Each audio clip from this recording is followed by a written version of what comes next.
네, 안녕하세요. 하프 모의고사 73회차 해설 강의 시작하겠습니다. 이번 회차는 좀 비교적 쉬웠던 회차였던 것 같습니다. 물론 가져가야 될 선지, 건져낼 선지가 아예 없진 않았고요. 빠르게 진행해 보겠습니다. 문제 1번이요. 행정규칙에 대한 설명으로 옳지 않은 것은 동그라미 1번 상위법령에서 세부사항 등을 시행규칙으로 정하도록 위임하고 있음에도 불구하고 고시 등 행정규칙으로 정했다. 이건 상위법령 위반이죠. 그렇기 때문에 대외적 구속력이 인정될 수 없다. 동그라미 2번 행정관청 내부의 사무처리 규정에 불과한 전규율 규정 위반했대요. 전규율이라는 게 전적으로 결정한다는 얘기거든요. 나중에 여러분들 공무원 되시면요, 최종적인 의사결정권자가 있는데 그 사람한테 모든 결제 서류가 다 가면 힘들겠죠. 그렇기 때문에 덜 중요한 내용 같은 경우에는 중간 관리자가 전결로 끝내는 경우가 있습니다. 예를 들면 군수님 생각해 보세요. 군수님이 모든 영업허가 관련된 걸 다 자기가 직접 결제할 수는 없으니까 도시계획 국장한테 전결권을 부여했다. 그럼 도시계획 국장한테까지는 가야 되는 거죠. 그런데 전결 규정 위반해서 원래 전결권자가 아닌 보조기관 도시계획 과장이란 말이죠. 당연히 처분권자인 행정관청 군수님 이름으로 하겠죠. 군수 이름으로 행정 처분을 했다. 이건 주체 하자는 없어요. 도시계획 과장 이름으로 한 건 아니잖아요. 그런데 내부 규정이 위반했단 말이죠. 도시계획 국장 전결인데 도시계획 국장의 결재를 거치지 않고 도시계획 과장이 했다. 이건 내부 규정 위반인 것이죠. 하지만 이건 권한 없는 자에 의해 행하여진 처분이라고 볼 수는 없죠. 분명히 처분권자인 군수 명의로 이루어졌으니까. 이건 내부의 절차상 하자에 불과합니다. 이런 경우는 취소 사유에 해당한다고 보기도 어려워요. 더더욱 무효는 아니죠. 주체하자라고 하려면 어떻게 돼야 돼요? 권한 없는 자에 의한 것이다. 그러면 권한 없는 자의 명의로 이루어져야 되겠죠? 동그라미 3번이요. 검찰 보존사무규칙이 검찰청법에 의해 제정된 법무부령이래요. 이 법무부령이라는 건 결국 법규 명령이라는 건 맞죠. 하지만 그 사실만으로 모든 규정이 법규적인 효력을 가지는 건 아니에요. 이때 해당 법무부령이 보니까 검찰 보존사무규칙이니까 무엇에 해당합니까? 법규 명령 형식의 행정규칙이죠. 동그라미 4번. 어떠한 고시가 다른 집행행위에 매개 없이 그 자체로서 직접 국민의 구체적인 권리, 의무나 법률 관계를 규율한다. 이거 우리가 처분적 고시라고 부르죠? 처분적 고시는 처분성이 있고요. 자, 문제 2번이요. 다음 사례에 대한 설명으로 옳은 것은 A는 허가청으로부터 B 간판에 대한 설치 허가를 받았대요. 설치 기간은 2011년도 3월 1일부터 2013년도 2월 28일까지 2년이네요. 2011년도 3월 1일이 시기고 2013년도 2월 28일이 종기죠. A는 2013년도 4월 1일 날 이거 뭐야 종기 도래하고 난 다음에 그럼 당초에 설치 허가가 소멸된 뒤죠? 2013년도 4월 1일에 허가 기간의 연장을 신청했다. 그러나 허가청은 비간판이 2013년도 4월 1일 현재의 관련 법령이 정하는 규격을 초과한다는 이유로 허가 연장 신청을 거부했다. 종기가 지난 뒤 이루어진 허가 신청에 대해서는요, 종전 허가권자의 기득권을 보호해 줍니까 안 해줍니까? 기득권 보호가 안 돼요. 그냥 동그라미 1번 허가 갱신 신청이라는 거는 당초 허가의 동일성을 유지하는 신청이죠. 그러면은 허가 기한 내에 이루어져야 돼요. 허가 기간이 도래한 후에는 이루어질 수가 없어요. 동그라미 2번이 맞죠. 2013년도 2월 28일 종기가 지나면 종전 허가의 효력은 소멸한다. 동그라미 3번 종전 허가 경과 후에 이루어진 허가는 일반적으로 갱신 허가가 아니라 새로운 허가에 해당하는 거죠. 그래서 동일성이 인정될 수가 없다고요. 동그라미 4번 허가청이 허가 연장 신청을 거부했다. 이 사안에서 위법하다고 볼 만한 사정이 나오고 있지 않죠. 이게 여러분 종전에 그 허가 기한 내에 이루어진 경우에는요, 동일성이 유지되는 것이고, 그런 경우에는 그러니까 허가 신청권자의 기득권을 보장하지만 이 사안은 기득권을 보장해줄 필요도 없는 거죠. 그리고 내용 보니까 세 번 줄에 현재 관련 법령이라고 나왔죠. 현재 관련 법령에 따라서 허가 연장 신청 거부했다. 그럼 위법하다고 보기 어렵다. 자, 문제 3번이요. 행정행위의 부관에 대한 설명으로 옳은 것을 고르래. 동그라미 1번. 조건은 행정행위 효과 발생 소멸을 장래 발생 여부가 객관적으로 확실한 사실이 아니라 불확실한 사실이죠. 조건 성취는 불확실하잖아요. 그럼 도래가 확실한 건 뭐예요? 그건 기한이라고 부르는 거죠. 동그라미 2번이요.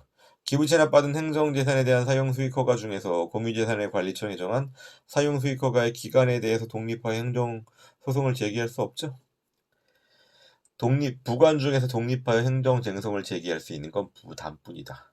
동그라미 3번. 공유수면 매립 준공인간 처분 중에서 매립 일부에 대해서 한 국가 및 지방자치단체 귀속 처분. 이거 법률효과 일부 배제죠. 그래서 독립하여 처분성이 없다. 독립하여 행정소송 대상으로 삼을 수 없다. 동그라미 4번. 수익적인 행정행위에 있어서 원칙적으로 그 법령에 특별한 규정이 있어야만 그 부관으로서 부담을 붙일 수 있다. 이게 그렇게 좋은 문제는 아닌 게 여기서 수익적인 행정처분을 뭘 얘기하는 겁니까? 이게 재량행위의 수익적인 행정처분을 얘기해요. 여러분 재량행위가 아니라 기속행위다? 기속행위 수익적인 행정처분 건축허가라고 생각해보세요. 그럼 여러분 부가 못 붙여요. 이게 문제 3번에 동그라미 4번이 좀 엄밀한 문제는 아니에요. 틀렸다고 할 수 없는 건 판례에 해당 문구를 컨트롤 C해서 컨트롤 V 했거든요. 그러니까 해당 판례 문구를 보면 뭐냐면 그 수익적인 행정처분이 재량행위라고 위에서 보면 나와 있어. 그래서 재량행위 수익적인 행정처분에는 명문의 근거 규정이 없어도 부관을 붙일 수 있기 때문에 동그라미 4번이 틀린 지문이에요. 자, 문제 4번이요. 행정행위 효력에 대한 설명으로 옳지 않은 것은 동그라미 1번. 불가증력은 상대방 및 이해관계인에 대한 구속력 맞죠? 상대방 혹은 법률상 이해관계인이 뭐 못한다? 소송 제기 못한다는 얘기죠.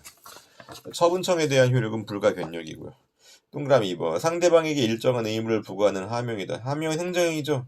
행정행위는 집행력이 인정되잖아요, 여러분. 행정행위 효력으로서 여러분 여러 가지가 있죠. 불가변력, 불가쟁력, 공정력, 그리고 집행력. 집행력 가진다 맞는 말이죠. 다만 여러분 오해하시면 안 되는 게요.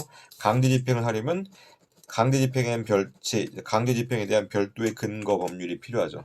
하명의 근거법만으로는 강제집행의 근거법이 될 수 없다. 그 내용과는 상관이 없는 겁니다. 하명은 행정행위이기 때문에 강제집행이 가능하다는 뜻이에요. 동그라미 3번 구속요건적 효력은 뭐 공정력이 다른 말이죠. 공정력이 다른 말이고 행정행위 유무효를 불문하고 인정된다. 아니죠, 여러분. 일단 취소사유인 경우에는 공정력이 인정된다. 구속요건적 효력이 인정되지만 무효사유인 경우 인정 안 되죠. 동그라미 4번. 불가변력이 있는 행정이란 말은 행정청이 못 바꾸는 거죠. 그런데 쟁송 제기 기간이 경고하기 전이다. 이거 무슨 뜻이요? 불가쟁력이 발생하지 않았다는 얘기죠? 그럼 소송 제기할 수 있죠. 5번이요. 글밥이 많으면 읽기 싫죠. 다만 여러분 이렇게 사례형 문제의 경우에는요. 문제 푸는 팁 알려드리면요. 사례형 문제는요. 이 조문 박스만 봐도, 조문 박스가 아니라 이렇게 선지만 봐도 답이 나오는 경우가 꽤 많아. 그러니까 사례 잘 안 읽힌다고 너무 걱정하지 마세요. 일단 읽어보긴 해볼게요. 행정청 의뢰 관할구역 내에 있는 A 도시공원을 찾는 등산객이 증가하고 있다. 아마 관악산이었던 걸로 기억하는데 등산객들이 공원 입구를 서울대 그 입구 앞에 정문 앞에 가면은 거기 그 관악산 가는 입구 있잖아요. 거기 얘기하는 겁니다. 공원 입구를 주차장처럼 이용해서 공원의 경관과 이미지를 훼손하고 있다.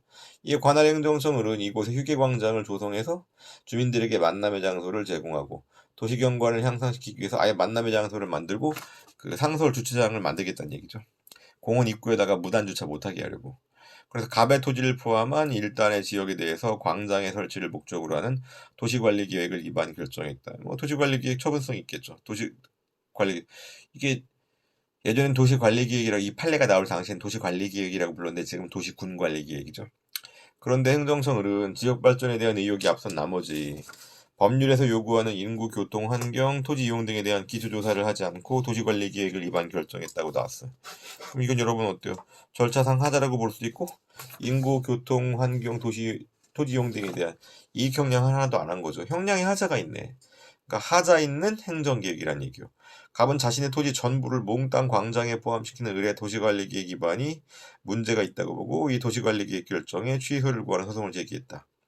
이에 대한 설명으로 옳은 것을 모두 고르면 기억이요. 의뢰 도시관리계획 결정은 지금 관리란 말이 들어가잖아. 도시군관리계획은 처분성이 있죠. 기본계획은 도시기본계획은 처분성이 없지만 도시군관리계획은 관리계획은 처분성이 있잖아요. 기억맞죠. 이건 을은 갑은 재산권을 지배받는 자. 뭐요? 해당 지역 도시계획구역 내 토지 소유자죠. 그러니까 법률상 이익이 있죠. 그렇죠. 사안의 경우 법률이 정한 기초 조사를 거치지 않았기 때문에 절차상의 하자가 있다. 그렇죠. 판례는 재량행위와 기속행위를 불문하고 절차상 하자가 있으면 독자적인 위법사를 인정하고 있다. 리을. 행정주체가 행정계획 결정에 관한 재량하자 관련돼서 판례는 행정주체가 행정계획을 위반 결정함에 있어서 이익 형량을 전혀 행하지 아니하거나 형량이 해태죠. 이익 형량이 고려되어야 마땅할 사항을 마땅히 포함되어야 될 사항을 누락했다. 형량이 흠결이죠. 이익 형량을 확인했는데 정당성과 객관성이 결여되었다. 오형량이죠. 이런 경우 형량의 하자가 있어서 위법하다고 본다. 맞는 말이고. 미음이요. 의뢰 도시관리계획 결정은 형량의 하자가 있어 위법하다고 할 수 있다. 이게 뭐 이런 의미인 것 같아요. 보면 6번째 줄인가. 인구, 교통, 환경, 토지 이용 등에 대한 기초조사를 하지 않았다는 얘기는 해당 이익에 대한 이익 형량 하나도 안 했다는 얘기잖아요. 그러니까 형량의 혜택 혹은 흠결에 해당한다는 얘기죠. 그렇기 때문에 위법하다. 오케이. 6번이요. 그래서 5번 같은 경우는 모두 옳은 내용이죠. 6번. 행정조사에 대한 설명으로 옳지 않은 것은 동그라미 1번. 행정조사는 법령 등의 준수를 유도하는 게 목적이죠. 처벌하는 게 목적이 아닙니다. 동그라미 2번이요. 행정조사는 조사 대상자의 자발적인 협조를 얻어 실시한다. 이거 우리가 임의조사라고 부르는 거죠.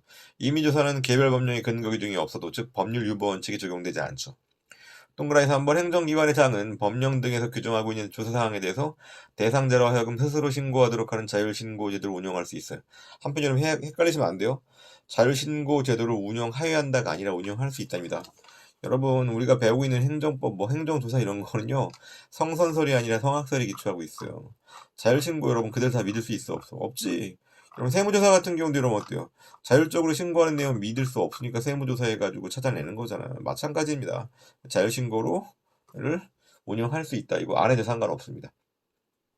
동그라미 4번. 조사원은 조사 목적을 달성하기 위해 시료 채취를 한다. 그럼 시료의 소유자 및 관리자의 정상적인 경제활동을 방해하지 않는 범위 안에서 최소한 누려야 된다. 이거 비례원칙에 대한 설명이죠. 그러니까 개별법의 비례원칙이 구체화된 거입니다. 이를테면 여러분 가축에 대한 전염병 감염 여부를 조사하기 위해서 뭐 채취를 한다. 그럼 어떻게 해야 돼요? 가축을 살살 해야 되는 거죠. 뭐 피를 뽑는다고 할 때 무슨 뭐 1리터 뽑고 그러면 안 되겠죠. 7번이요. 다음 중 행정 질서벌에 대한 설명으로 옳지 않은 것은 동그라미 1번. 행정 질서벌은 과태료를 부과하는 거죠. 형법상의 형벌을 부과하면 행정 형벌이라고 부르고. 동그라미 2번이요. 하나의 행위가 둘 이상의 질서 위반 행위에 해당한대요. 이거 일타상피죠? 혹은 일석이조죠. 일석이조란 말의 의미가 뭐예요? 돌을 한 번 던졌는데 새가 두 마리를 잡은 거잖아요. 여러분 그걸 좋은 거로 생각하지 않으면 나쁜 거로 생각하세요. 왜 새한테 돌을 던지냐고. 돌을 몇 번 던졌어? 한 번 던졌죠. 하나의 행위. 그럼 비난받을 만한 행위가 하나란 말이요. 근데 결과는 두 개야. 일단 행위가 하나니까 제재는 몇 번 가야 돼? 제재는 한 번 가는 겁니다. 제재는 한 번 가기 때문에 각각 부과라는 말이 틀렸어요. 각각 부과하려면 여러 개 행위를 해야 돼. 이 사안 같은 경우는 하나 행위이기 때문에 결과가 두 개죠. 가장 중한 과태료를 부과하는 거야. 가장 중한 과태료 하나 부과한다. 동그라미 3번이요. 자신의 행위가 위법하지 아니한 것으로 오인했다고 해서 여러분 항상 과태료를 부과하지 않는 게 아니라 오인의 정당한 이유가 있어야 돼. 여러분 오인한 경우에 과태료를 부과 못한다 그러면 다 몰랐다 그러겠지. 그렇기 때문에 정당한 이유가 있는 경우에만 과태료를 부과하지 않는다. 동그라미 4번. 신분에 의해 성립되는 질서 위반 행위 신분이 없는 자가 가담했다. 근데 여러분 납세 의무자는 그 세무 신고해야 되겠죠. 근데 신분이 없는 자가 납세 의무자는 신분이 있는 자죠. 근데 신분 없는 자 친구가 허위 신고에 가담했다. 그럼 친구도 제재해야 되는 거죠. 그래서 가담한 자에 대해서도 질서 위반 행위가 성립한다. 오케이. 자, 8번. 뭐 잠깐 8번 약간 좀 쪼잔한 문제 같기도 하고요. 행정절차법상 의견 제출에 대한 설명으로 옳지 않은 것은 동그라미 1번. 당사자 등의 의견 제출은요. 이게 의견 제출하면은 행정청이 의견을 수렴해서 반영해서 결과적으로 뭔가 좀 합리적인 처분을 하도록 만들려는 것이기 때문에 처분 전에 해야 되겠죠. 처분하고 난 다음에 의견 제출하면 무슨 의미가 있겠습니까? 그래서 물론 처분이 있은 후에 의견 제출한다. 그건 지 마음이지. 여기서 하고 싶은 말은요. 행정절차법상 의견 제출의 취지에 비춰볼 때 처분 전에 하는 게 의미가 있다는 얘기입니다. 동그라미 1번 틀렸고 동그라미 2번. 행정청은 의견 제출을 거쳤을 땐 신속히 처분해서 처분이 지연되지 않도록 해야 되겠죠. 의견 제출한 의견에 대해서 수렴할 것인지 말 것인지 반영할 것인지 안 할 것인지 신속하게 하라는 얘기예요. 그래서 신속히 의견을 수렴하고 난 다음에 신속히 결정하라. 처분이 지연되도록 하면 안 된다. 동그라미 3번이요. 행정청은 처분 후 1년 이내. 1년이라는 거 가끔 아주 좀 수준 낮은 문제를 2년으로 바꾸는 경우도 있었고 당사자 등이 요청하는 경우에만 반영하는 겁니다. 그래서 요청하는 경우에만 반환해야 된다고. 이게 뭐냐면요. 이게 행정 그 절차를 진행하는데 이 당사자들은 의견 제출회가 청문 절차에서 뭔가 좀 구제를 받았으면 좋겠어. 그래서 서류 등을 제출하는데 이걸 원본을 제출하는 경우가 있어요. 근데 나중에 이게 원본은 자기가 필요할 거 아니야. 변호사들한테 서류 갖다 주면요. 변호사들은 절대 원본 안 받습니다. 복사하고 난 다음에 원본을 돌려줘. 나중에 문제가 될 수 있거든요. 나중에 원본 찾아내느라고. 그래서 사본을 제출하게 되는데 이게 당사자들은 잘 모른단 말이죠. 잘 모르니까 원본을 제출하는 경우가 있다. 이런 경우 나중에 그게 필요해. 가끔 애 돌사진 제출하고 있어요. 나중에 필요하단 말이죠. 이런 경우에는 당사자 등이 요청하면 반환하는 겁니다. 요청 안 하면 반환할 필요가 없고 그리고 그 기한은 1년 내. 1년 지나면 반환 안 해도 되고 폐기 처분했을 수도 있잖아요. 동그라미 4번이요. 당사자 등이 정당한 이유 없이 의견 제출 기한까지 의견 제출 안 했으면 의견이 없는 거로 보는 거죠. 더 이상의 의견 제출 절차를 진행할 필요는 없어요. 9번이요. 행정소송으로 청구할 수 없는 것은 동그라미 1번과 동그라미 2번은 뭡니까? 손실보상에 대한 소송이죠, 여러분. 손실보상에 대한 소송은요, 그러니까 지금 동그라미 1번과 2번은 여러분 토지보상법상 손실보상에 대한 소송이요. 일반적인 손실보상 청구는 사건이라 그래, 사건. 사건이기 때문에 민사소송으로 가는 게 맞아요. 그런데 지금 동그라미 1번, 2번은 토지보상법상 손실보상이 되니까 동그라미 1번 보세요. 영업폐지 손실보상, 휴업손실보상, 토지보상법상 손실보상이잖아요. 동그라미 2번도 자녀 건축물 가격 감소로 인한 손실보상, 토지보상법상 손실보상이 되니까 토지보상법상 손실보상의 성격은 뭐 어때요? 동그라미 1번 코멘트 보세요. 같이 읽어볼까요?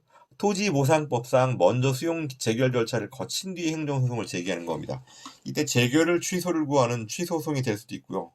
수용 재결은 다투지 않고 보상금 액수만을 다툰다. 그러면 보상금 증감 소송이라는 당사자 소송이 되겠죠. 뭐로 갈지는 모르겠지만 일단 수용 재결 절차는 거쳐야 된다. 동그라미 2번도 마찬가지죠. 자녀 건축물 가격 감소 등으로 인해서 손실보상, 이 경우에도 일단 토지보상법상 수용 재결을 거치고 행정소송으로 간다. 제가 지금 행정소송이라고 한 이유가 뭡니까? 수용재결 취소소송이라는 항고소송일 수도 있지만 보상금의 증액을 구하는 당사자 소송일 수도 있기 때문에. 동그라미 4번이요. 자녀지 수용 청구를 받아들이지 않았다. 여러분, 자녀지 수용 청구는 형성권이죠. 그럼 자녀지 수용이 효과가 발생하면은요, 형성권이기 때문에 수용의 효과는 이미 발생해요. 만약에 수용의 요건을 갖췄다면 그럼 그 다음에 남는 문제는 뭐예요? 보상금의 문제만 남죠. 보상금의 액수의 문제만 남기 때문에 동그라미 3번의 경우는 재결을 불복한다고 수용 재결 취소소송이 아닙니다. 이 경우에는 당사자 소송으로 가는 거예요. 다시 한번 그 이유는 뭐라고요? 자녀지 수용의 요건을 충족했다면 청구만으로 수용의 효과가 발생하기 때문에. 동그라미 3번 여러분, 환매죠, 환매. 환매는요, 해당 토지 소유주가 토지를 넘긴 다음에 공익사업 시행자한테 협의취득이건 혹은 협의취득이건 수용재결이건 간에 토지를 넘긴 다음에 되찾아올 수 있는 권리입니다. 사법상 되살 수 있는 권리요. 제가 지금 정확하게 얘기했어요. 사법상 되살 수 있는 권리이기 때문에 이건 사건이고 민사소송으로 가는 겁니다. 환매라는 말이 나오면 여러분, 사법상 되살 수 있는 권리, 민사소송으로 간다. 더 디테일하게 설명 못하는 거는 여러분 관련된 기본 교재를 보거나. 10번이요. 행정소송에 있어서 처분사유 추가 변경. 이건 기본적인 사실관계가 동일할 경우에만 가능하죠. 동그라미 1번 위법 판단의 기준시를 처분시로 본다. 처분 이후에 발생한 새로운 사실적 법적 사유래. 그럼 여러분 이거 새로운 사유라면서 새로운 사유는 기본적인 사실관계가 동일하지가 않지. 그렇기 때문에 이런 경우에는 처분 사유의 추가 변경의 문제가 아니라 당초의 처분을 직권 취소하고 대체하는 새로운 처분의 문제죠. 동그라미 2번 기본적인 사실관계가 인정돼야 된다. 동그라미 3번 여러분 어때요? 두 번 추례. 처분의 근거 법령만을 추구한대요. 첫 번째 추례. 구체적인 사실을 변경하지 않고 근거 법령만 추구한대. 그럼 이건 기본적인 사실관계가 동일한 거죠. 그럼 새로운 처분 사유 추가라고 할 수 없기 때문에 처분 사유 추가 변경으로서 허용된다. 한편 동그라미 4번이요. 처분 사유 추가 변경으로 소송물이 변경된다. 여러분 소송물의 변경이 뭐예요? 법원의 심판 대상이 달라지는 거죠.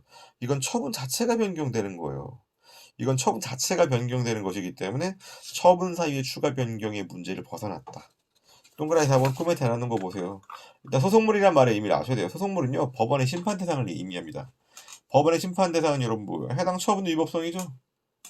처분의 위법성이 법원의 심판 대상인데 소송물이 변경된다는 건 처분 자체가 달라진다고요. 그렇다면 처분 사유의 추가 변경이 아니다. 자, 정리 잘했고 약간 말장난 같은 문제가 많았는데 말장난 이건 뭐건가를 정리하시기 바랍니다. 네, 수고하셨습니다.